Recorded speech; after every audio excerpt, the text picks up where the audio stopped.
All right, this is Todd Atkins, and I am back with Lupe Mateo, who was on my show before.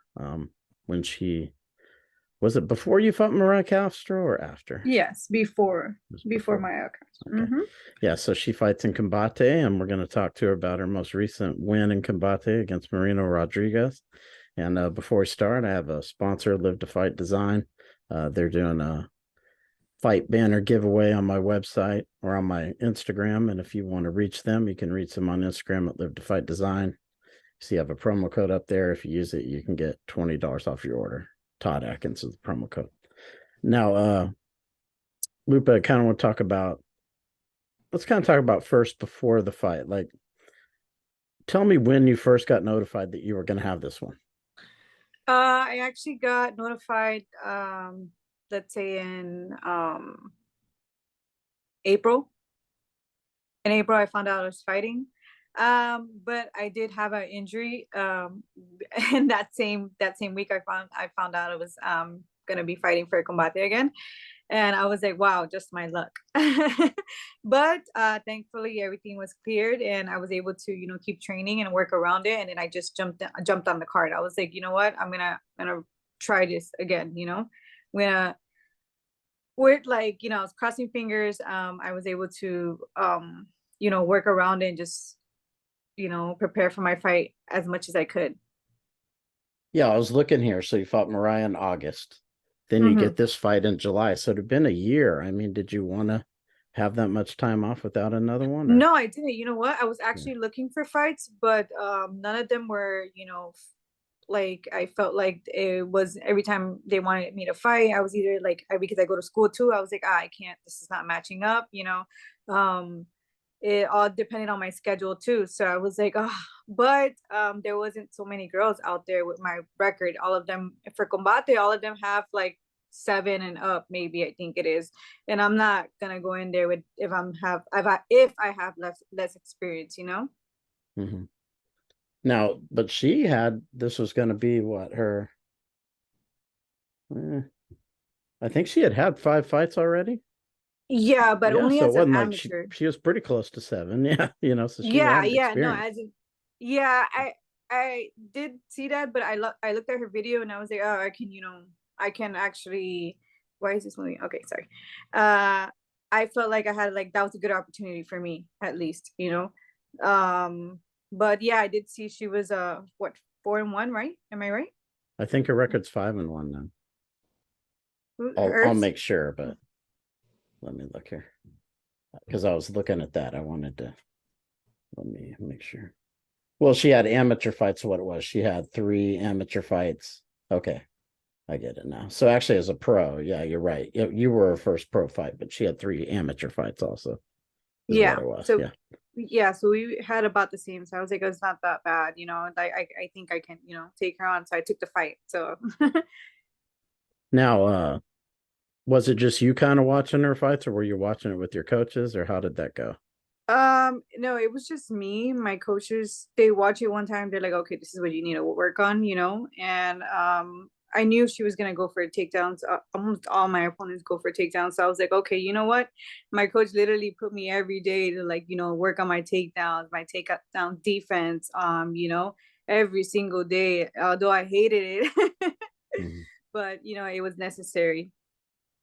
Now, I want to ask you, like you mentioned, every time you got an offer because you're in school, Hmm. did they give you a hard time about the fact that you couldn't take the fights, or were they cool about it?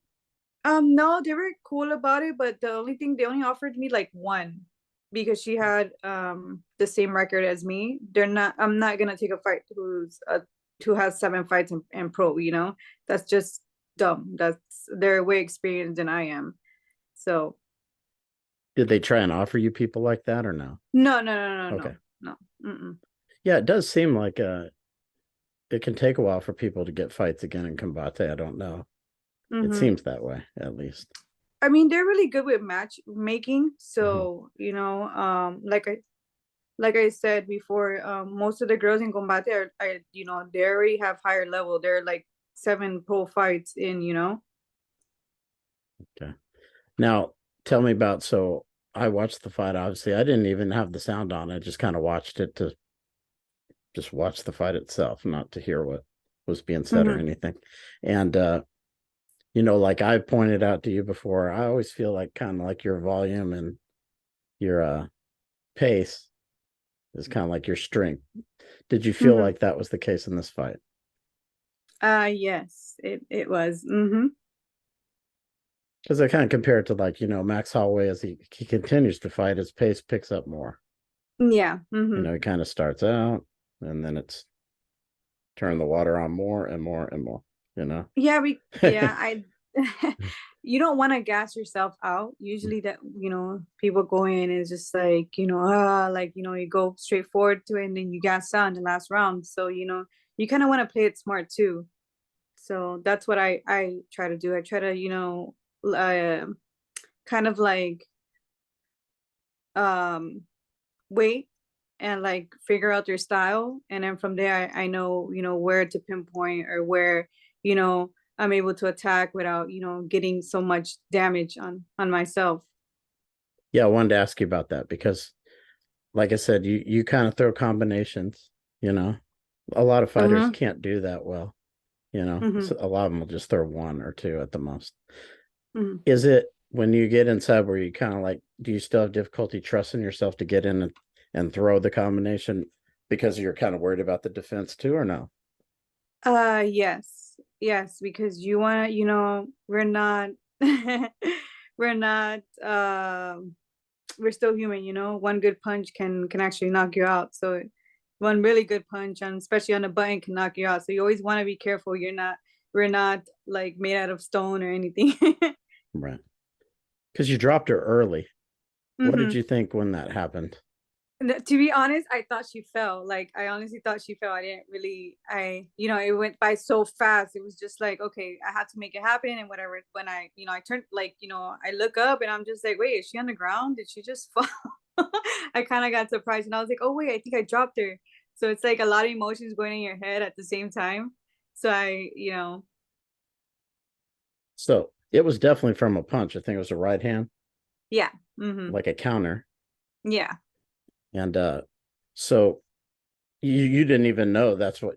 Do you think it had you known you might have pushed on it more? Or Yeah, if I did know, yeah, I would have, took advantage of it, but it was very shocking. And I was like, oh, wait, did she just trip or did I just knock her down? And I was like, it took me, a while to process. The fight is super fast. So, you know, it caught me by surprise.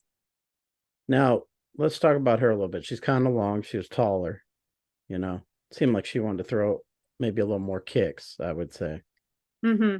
Do you agree? Yeah, I thought the same. I thought she was actually, I was like, okay, when I saw her in person, I was like, wait, she's a lot taller than I thought she was going to be. So I was like, okay, she might want to stay and strike with me, because she's going to have the reach advantage. But I've also been working on my takedowns too. So I would say, okay, if I can't get in the pocket or anything, I'm going to have to take her down, you know?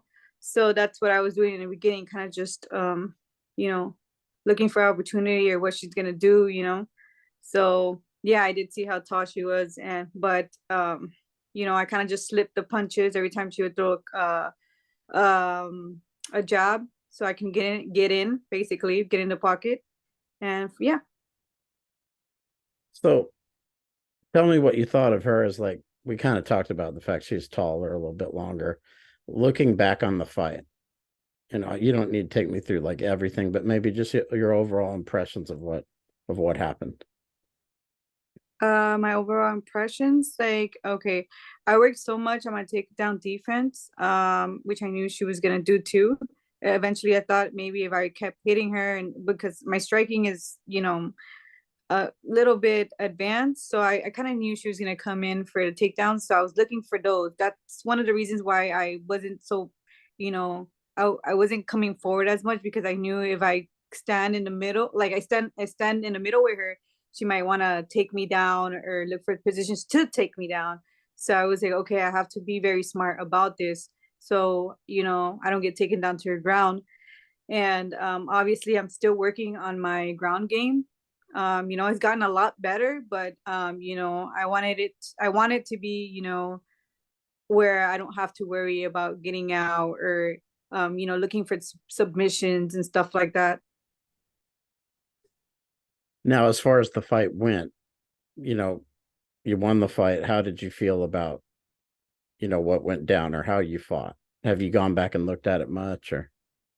No, I usually like to wait a week just so that I can, see it a lot better. It's a lot clearer for me. I do wait about a week. Um, but overall, I think I did really good. I beat her by unanimous, and it was like a lot of things she was throwing, but like she would throw a leg kick, I would block it. She would throw like a jab, I would slit. So I really don't think I didn't get as hurt as much either. Um, everything we basically trained for, I used in the fight. Now, what kind of feed did your coaches give you any feedback on it? Yeah, they were so happy. They were like, you see, like, you just gotta train hard. Uh, like they were just so happy in general. They're like, you have to believe in yourself more. You have to be able to go out there and put everything on the line. Like this is your career. You can't let anyone take it away from you. So I was like, you know what, you're like, obviously I knew that, but like just hearing my coaches say that, like, it kind of pushes you, makes you want to, do better in training. Um, and just my whole team, pushing me to the next level is like one of the best things a fighter can have. Now, how much are you able to train? Because, like you said, you're going to school and whatnot. Are you able to Yeah, train I every day? yeah, I do train Okay. every day, but I take online classes. Okay. I take online classes, but I do train every day. Whenever I don't get to the class, I'm training on my own. Like I literally go outside and I do sprints, or I do shadow boxing, jump rope. There's always different ways you can train. You don't have to just be hitting the bags. You don't have to just be, you know, with your partners. Just little things you can fix by yourself, like on your own. Yeah, but that stuff adds up, man. I went to school full time when I got out of the military. I mean, jam. I wrote so many Yeah, papers and stuff. I was like, holy crap, like, yeah. yeah, No, yeah, I know, I get you, but like, just you gotta work through it. yeah. Let's talk about, when you fought Mariah to this fight. So after the fight with Mariah, kind of what did you feel as far as that one went? Because obviously I think you probably watched that one by now. Oh yeah, I did. Yeah. Obviously I was like upset. I felt like if I came out as strong as I did in the third round, I could have taken that fight. To be honest, I do feel that way. But mentally I wasn't there. Like I said, just coming from a knee injury and just going straight to pro after, before even finishing my last amateur fight was just like, oh wait, what's going on. So I felt like that got to me, and then you know just being and it's different too. In the pros, you use elbows, you use like knees. You're not wearing shin pads anymore. So it was just it was different. But after the Mario fight, I was like, okay, I know how it feels like. I already put my foot in the fire. Let's go. All right. So what did Combate say to you after this fight? I mean, did you talk to them at all? Oh yeah, of course. They were so happy. They were like, they liked my fight, and they wanted to put me in the next card whenever I'm ready. So they were really excited about that. And I think that night too, we were number three viewed in the nation, I think it is, for Combate. I gotta go back and look at it. So yeah, so they were really happy and pleased with my performance overall. Now tell me about the promotion a little bit. What's it like going to Combate? What's it like? You don't have to do a lot of media and stuff, or do you? We'd still do, yeah. We'd take it's a video shoot, photo shoot, then it's an interview. And yeah, but for the most part they're more organized. So, it goes by quickly. Mhm. And now that I think your first fight, they didn't have no fans there because that was kind of like the COVID time kind of time, right? Yeah. So now they had fans there. How was that? it was a lot better. You can feel the energy. You can just feel like, everyone cheering for you, and it makes it a lot better. You get the, like the hype, like of just going in there and giving it your all. Do you know how they like? Is it fans who are just because I know Apex shows there's some packages that people buy. Some are pretty pricey, but Hmm. was this people just buying tickets, or were these people that they brought into No, the show, or do you know? no, these were actually our families. Like you Oh, only okay. get five guests. So, whatever five guests you can put down, that's the only people that are gonna come in. So probably every fighter probably had several people. Yeah. I would think so. It was pretty much just family members of fighters for the most part. Mm-hmm. That's Yeah. interesting. That's interesting. Where was the fight at? Here in Doral. Okay. Yeah. So I know I saw where you had mentioned about maybe Miami, you might relocate or something, perhaps. No, maybe in a few years I Yeah. am thinking about just, something different. The reason I'm Just asking is because Florida has a lot of fights. Is it better for you to be there, you think, or yeah, that's what I'm saying. In a few years, when wherever my career is taking me, I I will stay here in Miami, but until after that, I'm gonna be moving out. It's just I don't know. I've been here my whole life. I think it's mm, something different. maybe somewhere else in Florida, Yeah, or or maybe some another state? There are a lot of yeah. fights everywhere now. So, but yeah, I was kind of thinking, is it somewhere where you would, because it is probably beneficial from the combate standpoint for you Oh because they yeah, have of fights course. there. Yeah. Yeah, but just overall too, my family's gonna be moving out to, moving to different places. So it's like I'm gonna be here on my own. Well, I do live far from my hometown, but everyone's gonna be moving like, up to California, LA, and like, to New York, and I'm gonna be the only one down here. Mm. So I was like, okay, so in a few years, I guess I start off my journey somewhere else, or California, New York are expensive. Why did someone move from Florida more to another expensive place? just I don't Yeah. know. That's that's their business, Yeah, yeah. I always wondered that because like people in Hawaii, a lot of them moved to California and Vegas.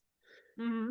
Those places are expensive too. So it's kind of like, yeah. Oh, what happened?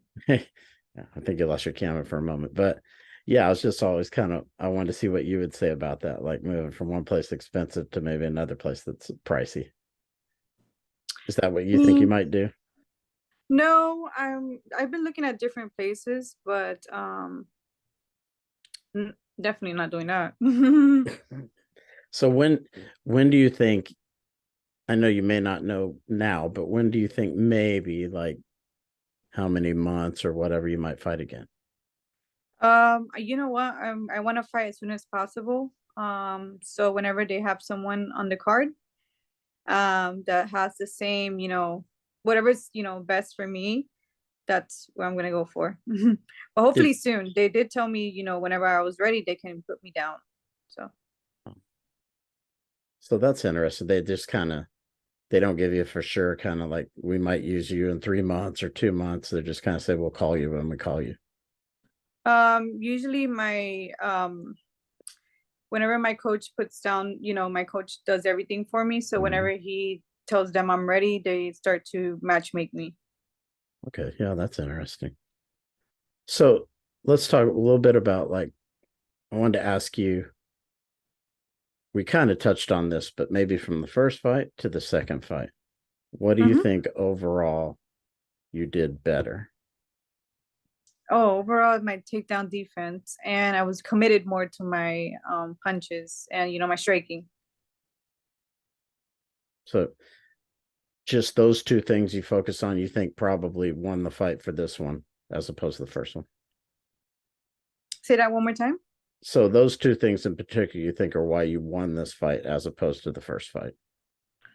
Yes, to be honest, yes. My like with Mariah, my takedown defense wasn't there. I kept getting taken down and pinned to the ground.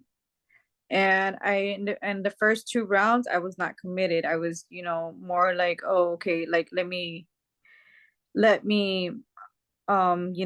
my time, and I was kind of like, doubting myself. And this time around I was like, okay, so I trained for this hard. I shouldn't be able to doubt myself.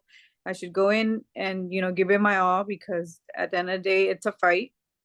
And I didn't want to leave it to the judges, obviously, but Mhm. it is what it is. Yeah, I mean, there's nothing you can do about that sometimes. Yeah, I mean, Hmm. that it's not I can bad. try, but Yeah, I mean, yeah. there's sometimes it's just going to go that way. Let me ask you this, because you talk about believing in yourself, and I'm sure a lot of all fighters go through this. People go through this. Hmm. How do you think you attack that challenge? How do I attack You it? know, like overcome it, or maybe By try to deal training with it.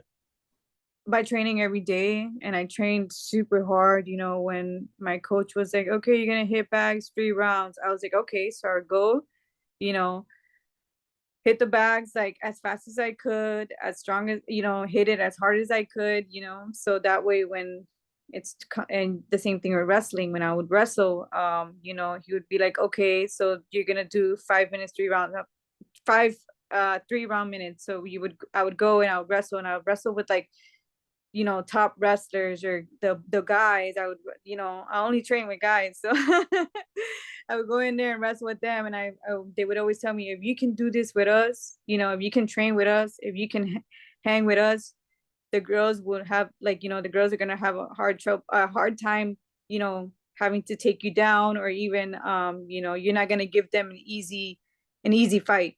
It's gonna be tough. The reason I ask is because, you see a lot of fighters, even super experienced fighters, they Mm-hmm. maybe they don't attack or they don't commit like you were talking about. Yeah. Even though they have all that experience, maybe they're nervous about getting knocked out. Maybe they're fighting someone who hits hard. For whatever reason, it never Mm-hmm. happens. Some of the fights are incredibly boring because of that, even though someone might be super talented, you Mm-hmm. know? So, Mm-hmm. Yeah, you, I've seen that. how do you overcome it yourself? Well, it's just like a switch. I turn it on, and it's just like, okay, like, I can be polite, I can be respectful, but growing up, my parents used to always tell me, like, always be polite, always be respectful, but the minute somebody puts their hands on you, you let them know that you're not here to play. Mhm. So, I don't know. It's yeah. just something I grew up with. Like, I've never disrespected anybody. I never put my hands on anyone, you know, or any of that. But it was just, you always have to protect yourself. That's what I was taught. Mhm. So Yeah, I guess that's what comes into play. I'm just like, okay, well, it's just a fight. It's a fight. yeah, I mean, it is a challenge. It's kind of like a mental question. I was trying to see maybe if someone else is struggling with it, what would you suggest? Oh, okay. I would say, just believe in, yourself more, because there was a time I was going through that too as an amateur. I didn't believe in myself, and it was like also because I knew my skills weren't there either. um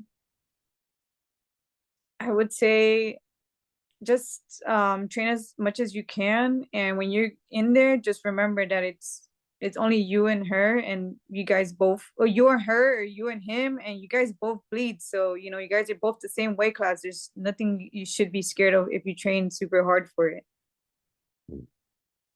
Now, there's a big UFC show tonight. Are you going to watch it? Yes, I am. I'm actually gonna go to the I'm actually gonna be going to the combat night too, to watch one of my friends fight as an amateur. So I'm gonna be there both, I'm gonna be watching the UFC and combat night. What are some of the fights you're looking forward to? Right now, um, Whitaker, and there's this guy that used to fight on combat night, and his name is Val. I'm actually interested in looking at that. He's making his debut in the UFC, so I'm excited about that one too. Yeah, he's going to fight Bo Nickel. Yeah. It's funny. I tell people I went to obviously in Oklahoma, wrestling's very important or big. Hmm. A lot of people watch it. So Penn State came to have a dual match with Oklahoma State. And I went Mm-hmm. to it. It was sold out. The trying to remember the name of the arena in Stillwater, but it was sold out. Hmm. And Bo Nickel was a freshman. So Oklahoma State won the first three matches. He came out, he pinned his opponent in about 30 seconds. And Oh. the whole place just went, like they didn't win another match for the rest of the Hmm. meet. Penn State won Oh. all the rest of the matches. So it's like the air just came out of, the arena, so to Yeah. speak. So that was the Yeah. first time I saw him. He was a freshman. I didn't know who he was, you know, Hmm. and him and his family were like right in front of me because I was in like the first row. Yeah. And they're all just, so it's interesting to see how now what he's doing. Yeah.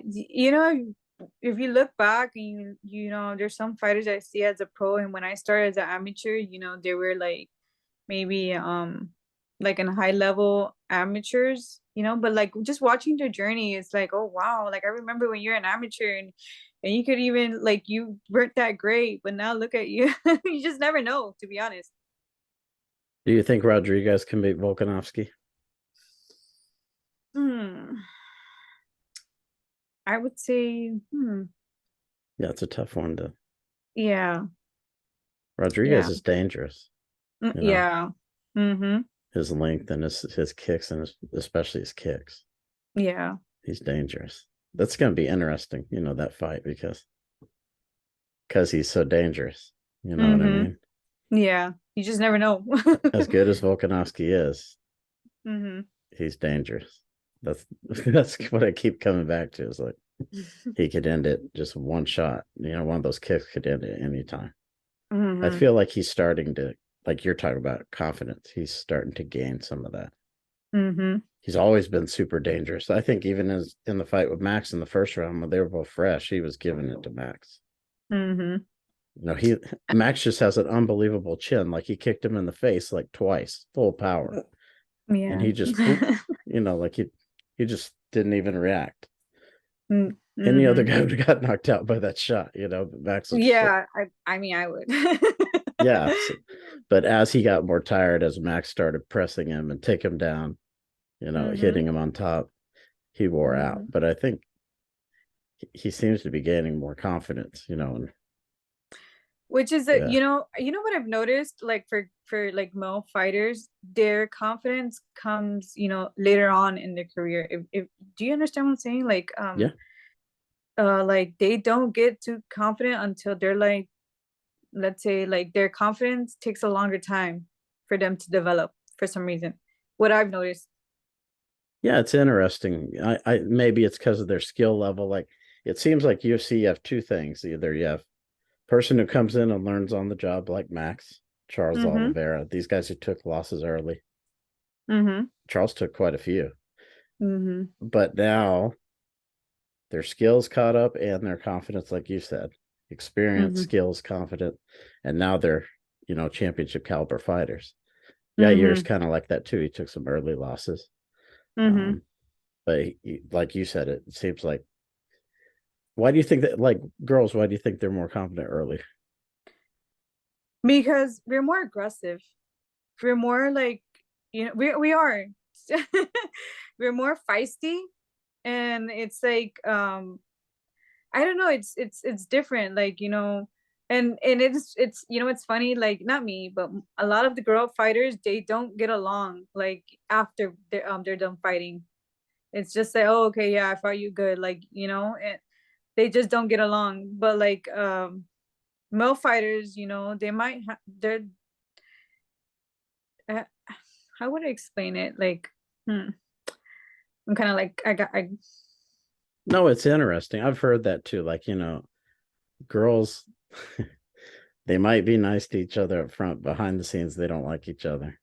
yeah, there you go. Like we're just like, like, it's Like even in we're school, you might be not. They might be nice to each other on the surface.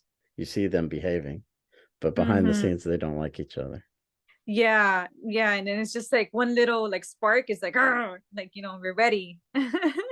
So really, you all hate each other No, we don't to hate some each other. degree. Don't say that. Don't say that. No, I'm But not saying hate each other, but it's no, easy for yeah, you to dislike each other if it needs to happen.